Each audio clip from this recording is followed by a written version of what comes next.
with all the family in there, and the place looks immaculate on Google Maps. You lowered her interest rate to 2%.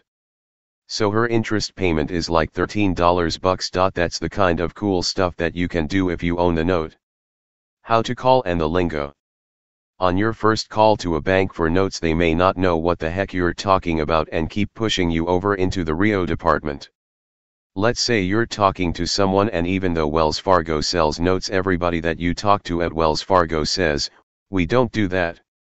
That's when to keep trying to knock on a different door until you find a guy that goes. There are different types of banking terms that you can become familiar with online.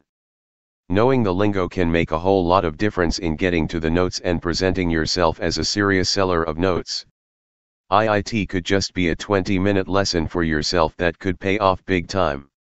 Check out some of the Distressed Pro training and dig deeper into banking terms and lingo so that you can get where you want to go faster and sound like a pro. What is UPB?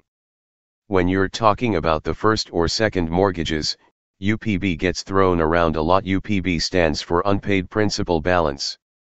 Now, there's a difference between unpaid principal balance and the loan payoff or payoffs amount. Because when you ask for the payoff amount, there may be 2 years' worth of missed payments that are going to get added together.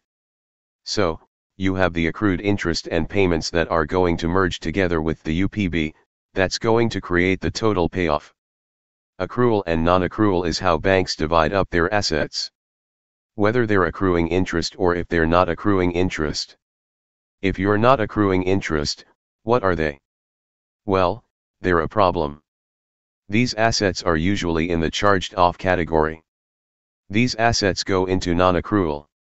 It means that there is no longer any hope of them being repaid according to terms.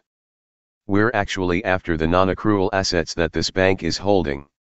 That's kind of the lingo that is used in a bank conversation. Instead of saying, "Do you have any notes that you don't like?" Bank guys don't call them notes, they call them assets. They call them by what bucket they're in. They're in the accrual bucket, the non-accrual bucket, or the charge-off bucket. 4. Make commissions and use your earnings to invest. Make commissions and invest. Why not start by finding notes for other investors? Make commissions your newfound money. Roll those paydays into acquisitions. Approach this is the same way that you would approach most of these opportunities. That is to first pursue finding the notes. It's like listings for real estate agents. If you have the product, all the buyers have to come to you if they want it. Once you do, and you have found buyers for these notes, there's 2 ways you can get paid. You can either represent the buyer or you can represent the seller. Oftentimes in this business it's the buyer you represent.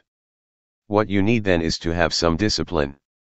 So, that when you sell the notes, you're setting aside that you're making as commissions on those purchases. You should probably do it in a special bucket so you don't touch it or burn through it. Put it in a safe, or in a special account. Set that aside for acquisition purposes for yourself in the future. 5. Raise debt and equity to purchase notes. Debt and equity to purchase notes.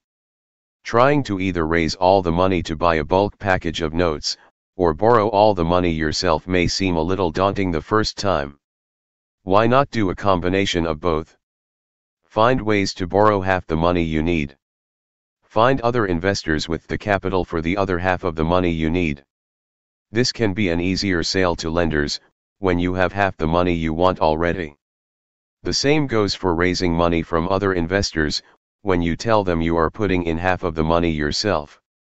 For example, if you're going to buy a pool of second mortgages that costs $100,000, you can raise $50,000 from independent investors, then put together your own debt financing for the other $50,000. You can use that to take the package down. Then you pay off your debt with the proceeds from the sale of notes or properties, or with the cash flow you are receiving from mortgage or rent payments. Do note that any time you take on debt to make a speculative investment like this, you are taking on additional risk. Because if the investor fails, you still owe the debt. We don't know of any loan programs specifically able to use the notes as the collateral. So, in this case, you would to leverage personal guarantees or business lines of credit in order to get that. This might include home equity lines of credit, business lines of credit, business loans, credit cards, crowdfunding, personal signature loans and lines of credit. We do have some options for 50% LTV financing on the acquisition of some commercial notes, but not for residential home loans. Note that this doesn't have to be a 50-50th split between debt and equity fundraising. It could be 60-40ths, 70-30ths, or even 90-10ths. It's up to you, and what you find easiest. Conclusion. There are clearly multiple ways to get started in note investing, get unstuck or scale the successes you have achieved already. Even if you are tight on money right now.